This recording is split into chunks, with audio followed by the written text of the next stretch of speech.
तो देखो इस चैप्टर में ट्राइंगल्स में कुछ थ्योरम्स हैं, ठीक है। उनमें से ये हमारी फर्स्ट थ्योरम है और बहुत ही ज्यादा इंपॉर्टेंट है। ये मान के चलो कि इन थ्योरम्स में से कोई ना कोई थ्योरम हमेशा आती है, हर साल थ्योरम आती है, कभी कभी ऐसा होता नहीं आती। 95% मान के चलो कि थ्योरम आती है, इसके चांसेस होते हैं कि इस चैप्टर से एक थ्योरम आएगी। अब उनमें से कुछ थ्योरम बहुत ज्यादा इंपॉर्टेंट है, तो उनमें से एक ये भी थ्योरम है और ये भी बहुत ज्यादा इंपॉर्टेंट थ्योरम में मानी जाती है। तो इसको बहुत अच्छे से तैयार करके जाना होता है एग्जाम से पहले, क्योंकि इसके चांसेस हैं कि भाई ये एग्जाम में आ जाए। थ्योरम को बोलते हैं शॉर्ट में बीपीटी। वैसे इसका नाम क्या है, बीपीटी क्यों बोलते हैं? नाम है थ्योरम का बेसिक प्रोपोर्शनैलिटी थ्योरम, ठीक है, बेसिक प्रोपोर्शनैलिटी थ्योरम, तो इसे शॉर्ट में बोल देते हैं बीपीटी। दूसरा थ्योरम का नाम है थेल्स थ्योरम।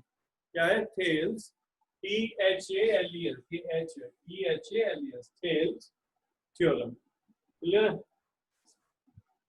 तो बीपीटी बोलो या फिर थेल्स थ्योरम बोलो, सेम ही चीज है।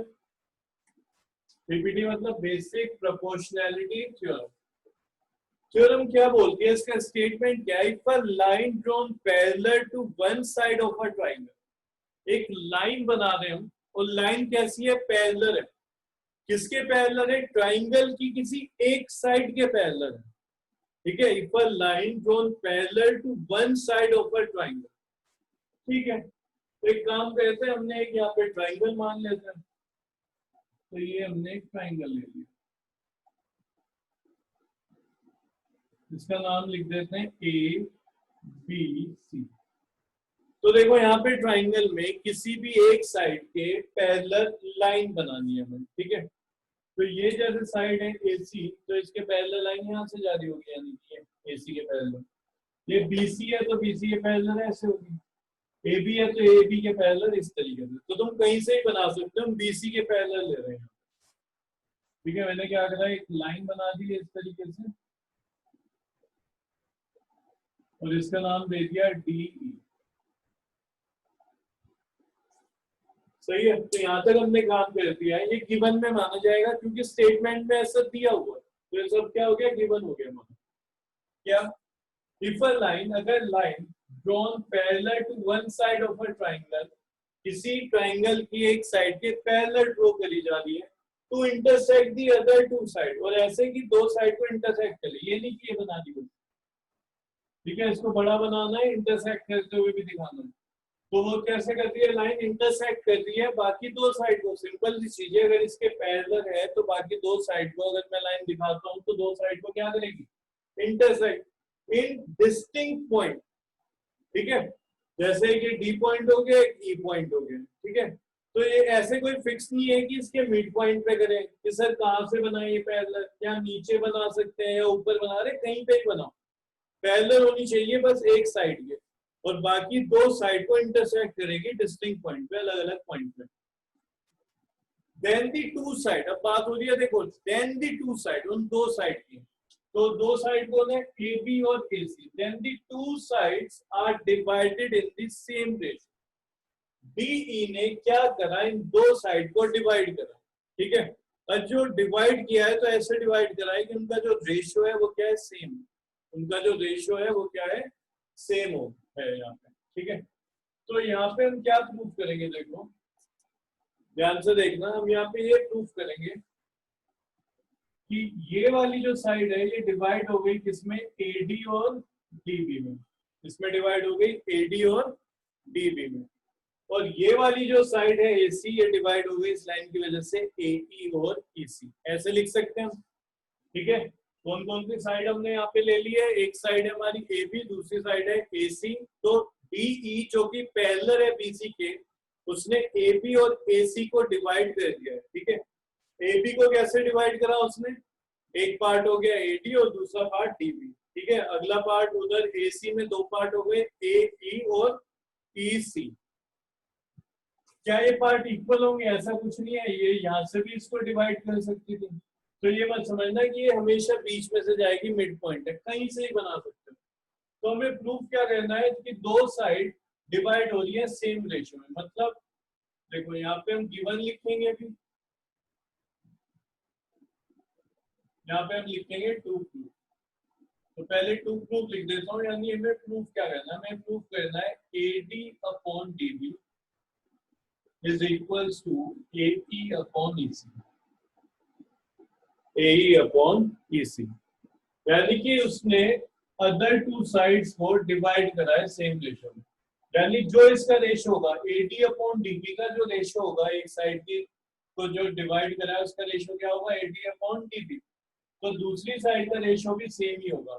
ठीक है, जो भी आएगा, मान लो 1/2 आ रहा है, ठीक है, ये मान लो ये कितना है ऊपर 5 है, कितना है जी 5 है, और ये सपोज करो कितना है 10 है, उधर सपोज कर लो कि ये 4 था, ये 8 था, ये पूरी साइड 15 रही थी और ये पूरी साइड कितनी रही थी 12, ये साइड 15 वो 12, तो ये डिवाइड भी से ऐसे ही करेगी, पैरेलल होगी और डिवाइड कैसे करेगी, देखो 5/10 यानी 1/2, 4/8 1/2, तो ऐसे डिवाइड करा उनके बाकी दो साइड को कि उनका जो रेशियो आएगा वो कैसा आएगा, सेम आएगा, रेशियो क्या आएगा, सेम इक्वल आएगा।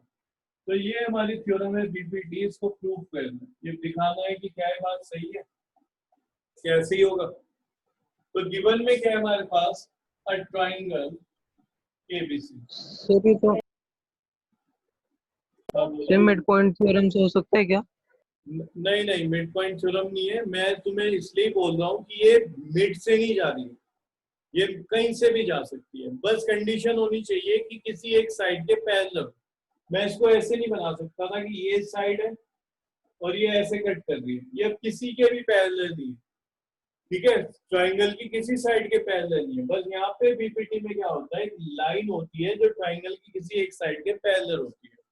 बनाने को मैं इस फिगर को ऐसे ही बना सकता था कि इस साइड के पैरेलल है, ठीक है, लेकिन वही हो जाता थोड़ा, ऐसे देखने में हमें ज्यादा अच्छा लगता है सीधा, इसको हमें लगता है ऐसे टेढ़ा सा हो गया, जबकि ऐसा कुछ नहीं है इसमें, क्योंकि मोस्टली फिगर हम ऐसे ही बना रहे होते हैं, हमें ऐसे नीचे को देखने की आदत होती है कि ऐसे थोड़ा साइड में हो गया टेढ़ा सा, जिसको ऐसे साइड से कट कर रही है, और कुछ नहीं, ऐसे जानबूझ के ऐसे बनाया। मिड पॉइंट थ्योरम नहीं है, मिड पॉइंट थ्योरम अलग होती है, वो तुमने जो 9th में पढ़ी, ठीक है, तो वो मिड से जा रही होती है, ये कहीं से भी जा रही है, बस पैरेलल होगी साइड बीसी के। तो प्रूव करना है मुझे, ये एक काम करते हैं, कुछ कंस्ट्रक्शन कर लेते हैं जो हमारी हेल्प करेगा। कंस्ट्रक्शन में ज्वाइन कर रहे हैं हम, ज्वाइन बीसी, ठीक है, एक तो बीई ज्वाइन कर दिया बीई, और इसी तरीके से ज्वाइन कर दिया DC, join BE and DC, इसको ज्वाइन करा बीई को और डीसी को।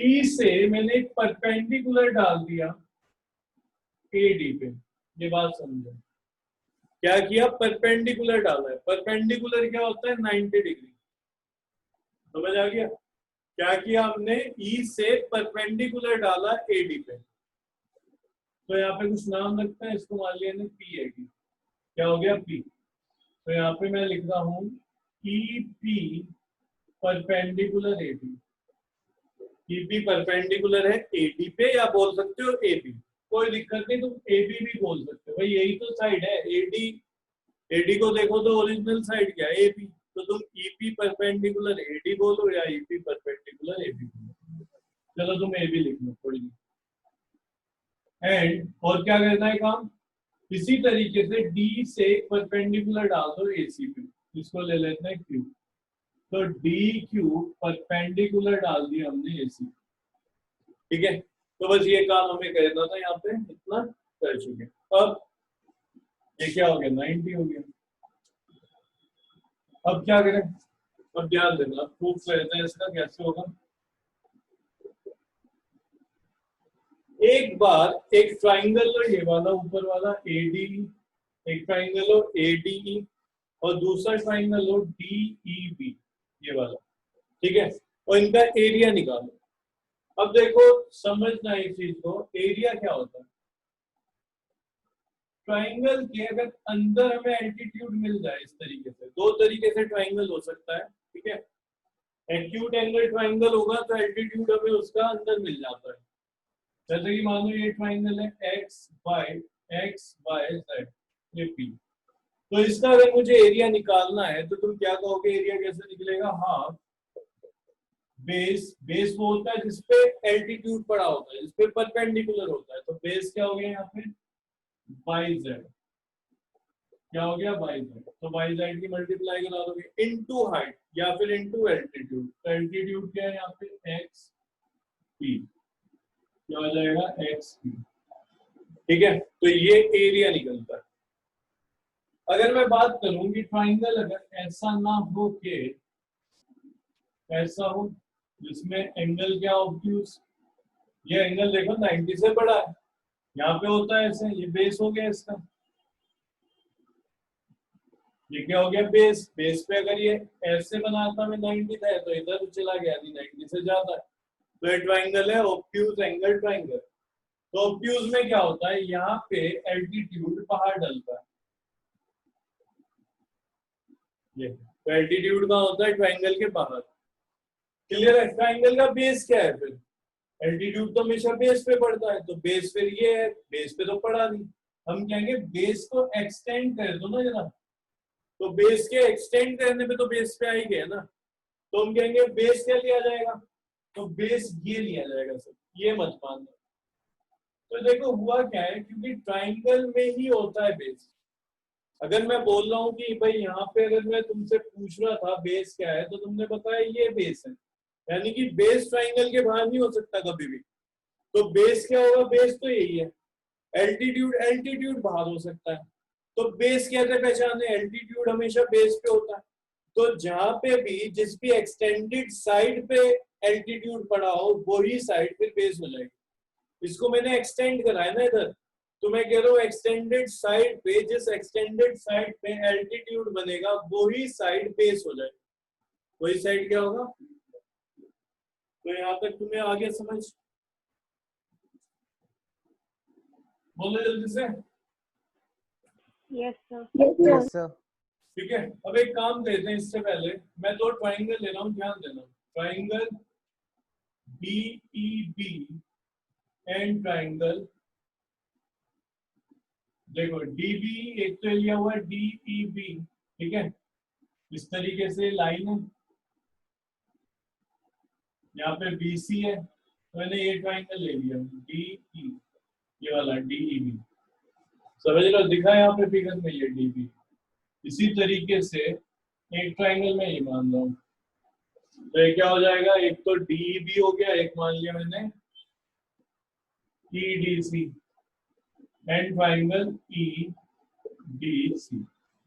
ये बताओ, ये जो दो ट्राइंगल है, एक ट्राइंगल तुम्हें ये दिखाई दे रहा होगा और एक ट्राइंगल ये दिखाई दे रहा होगा, क्या सेम बेस पे हैं? देखते हैं, चेक करते हैं। Yes sir.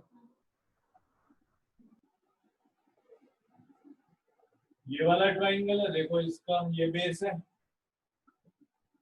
ठीक है, जो ये ट्राइंगल है इसका बेस क्या हो गया? ये। फिर एक ट्राइंगल इधर से बन रहा है ये, ठीक है, इसका भी बेस यही है, तो बेस तो सेम है, सेम बेस है, और बिटवीन सेम पैरेलल लाइन के बीच में ये लाइन और ये लाइन तो पैरेलल है। तो ये थ्योरम थी 9 में कि अगर दो ट्राइंगल सेम बेस पे हैं और बिटवीन सेम पैरेलल लाइन है तो उनका एरिया भी इक्वल होता है, उनका एरिया भी इक्वल होता है। ये चैप्टर नंबर जो तुम्हारा 9 था, ठीक है, उसमें हमने थ्योरम पढ़ी थी।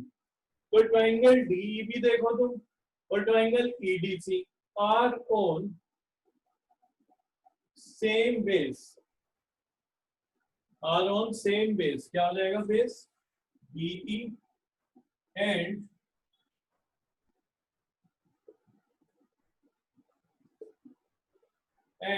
line between same parallel line। और लाइन कहाँ पे करता है? Between same parallel lines. कौन सी लाइन है parallel? DE parallel BC, DE parallel BC। Given में एक और चीज लिख दो, यहाँ पे छूट गया था, DE पैरेलल BC, ये भी तो गिवन है कि लाइन पैरेलल है एक साइड के, तो DE पैरेलल BC। तो यहाँ पे दो ट्राइंगल है जिनका बेस सेम है और लाई कर रहे हैं सेम पैरेलल लाइन के बीच में, ठीक है, तो उनका एरिया क्या होगा? तो हम लिखते हैं R इक्वल इन एरिया। वो कैसे होता है? R equal in area. तो उनका एरिया इक्वल होता है। तो मैं लिख रहा हूँ, देखो एरिया ऐसे लिखते हैं, एरिया एरिया 9th में तुमने देखा था ट्राइंगल डीईबी, डीईबी का एरिया इक्वल होगा एरिया ट्राइंगल ईडीसी। इसको ले लो इक्वेशन 1, यहां तक लिखो।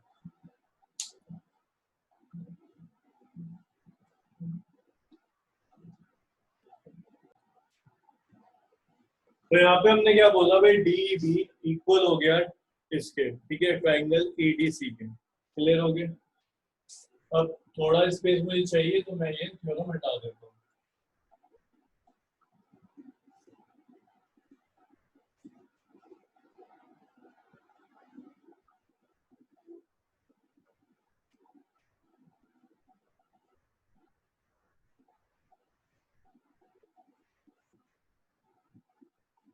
इसके बाद लिखोगे तुम, ठीक है, ये जो लिखा है इसके बाद यहाँ से लिखोगे। क्या करना है, एक बार ऊपर जो ट्राइंगल देख रहे हो ना, ए डी, ये लो और इसका एरिया निकालो, ठीक है, एरिया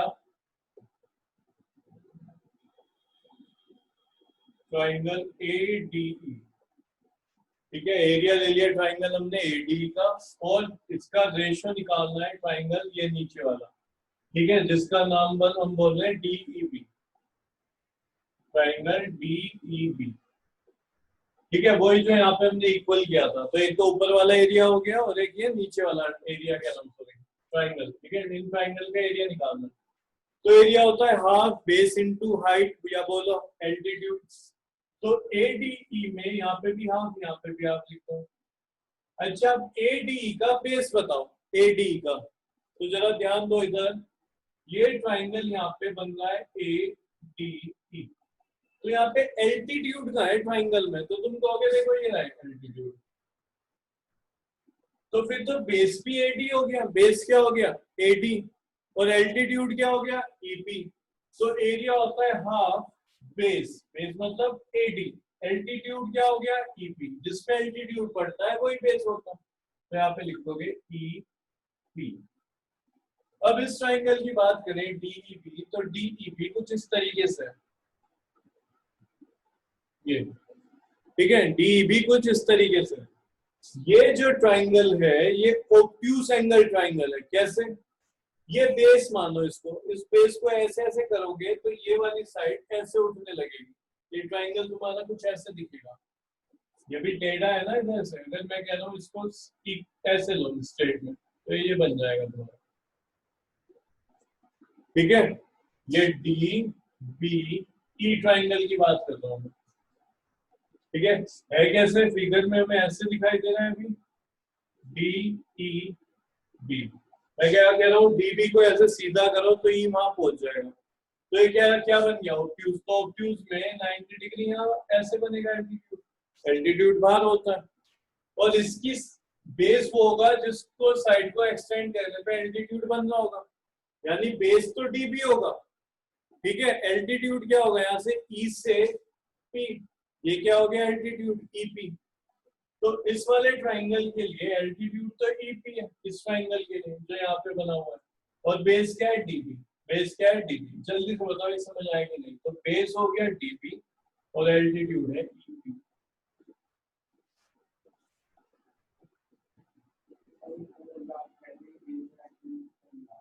बेस और एल्टीट्यूड में दिक्कत है। तो देखो मैं क्या समझा रहा हूँ तुम्हें, ये अभी मैंने बताया था थोड़ी देर पहले कि ऑब्ट्यूज एंगल ट्राइंगल ऐसे होता है, ठीक है, थोड़ा साफ बना दो, ये ऑब्ट्यूज एंगल ट्राइंगल हो गया, ये एंगल 90 डिग्री से ज्यादा है। तो ऐसे ट्राइंगल में जो एल्टीट्यूड है वो ट्राइंगल के बाहर बनता है, ठीक है। अब बेस क्या होगा, बेस वही होगा जिसमें एल्टीट्यूड बन रहा होगा, यानी कि ये बेस हो गया, लेकिन बेस लिया जाता है ट्राइंगल में ही। तो बेस ये पूरा ना लेके ये साइड ली जाएगी ट्राइंगल की, कितनी नहीं, ये पूरा नहीं लिया जाएगा, सिर्फ ये लिया जाता है, ठीक है। तो ये एल्टीट्यूड हो गया और ये हो गया बेस, ये एल्टीट्यूड ये बेस, यानी कि एल्टीट्यूड बेस के एक्सटेंडेड पे पड़ा होता है, हाँ एल्टीट्यूड ही है। तो अगर इस ट्राइंगल को देखा जाए तो ये वाला एंगल 90 से बड़ा है, ठीक है।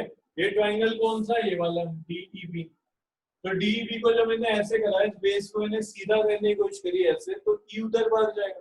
ये एंगल जो है 90 से बड़ा है, खुद सोचो 90 से बड़ा है कि नहीं। अगर 90 होता ना तो फिर ये ऐसे होता है, ऐसे ये तो यहाँ पे ऐसे नहीं है, ऐसे बाहर को है, तो 90 से बड़ा है। तो अगर मैं ये बेस मान रहा हूँ, इसको ऐसे सीधा कर रहा हूँ, तो फिर एल्टीट्यूड कहाँ होगा, ये एल्टीट्यूड हो जाएगा ई से 90, तो ई से 90 तो पी है, यानी ये पॉइंट पी है। तो बेस ये होगा, लेकिन बेस लिया जाता है ट्राइंगल का ही पार्ट, यानी कि डीबी। तो बेस तो हो गया डीबी हमारा, और एल्टीट्यूड हो गया ईपी।